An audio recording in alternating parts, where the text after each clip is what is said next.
Dumating ba yung point na parang nakuha mo na siya pero parang hindi ka masaya? Yeah. Actually, nagkaroon ako ng isang, of course, podcast with our boss RDR. And doon ko talaga nakwento lahat. Kasi I'm earning 150,000 per day sa multi-level, sa network marketing ko. Kaso nga lang, nag-stop na yung growth ko kasi. Kumbaga, what's next?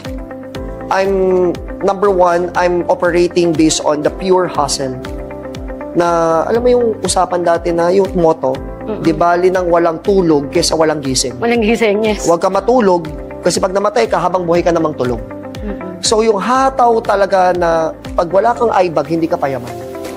So the cost pala, I'm not speaking for everyone, but it's for me, na hindi ko na pala na-spend ng time ang sarili ko.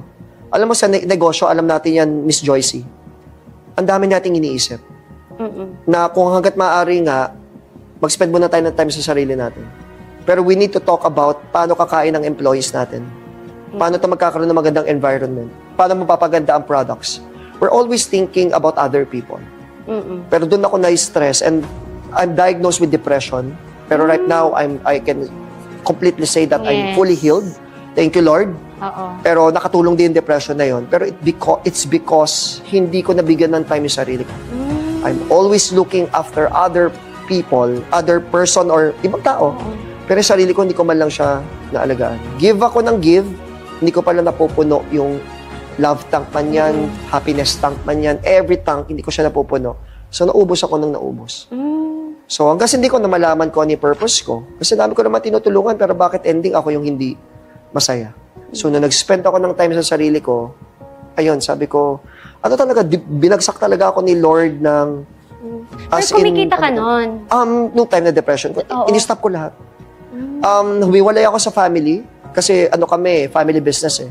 All of our asset, sabi ko, wala akong kukunin dyan kahit piso. Inyo na lahat ng income. Everything that I built, every goodwill, inyo na yan. I don't want anything to do with any business. And of course, galit ako sa pera. Parang ayoko ng pera.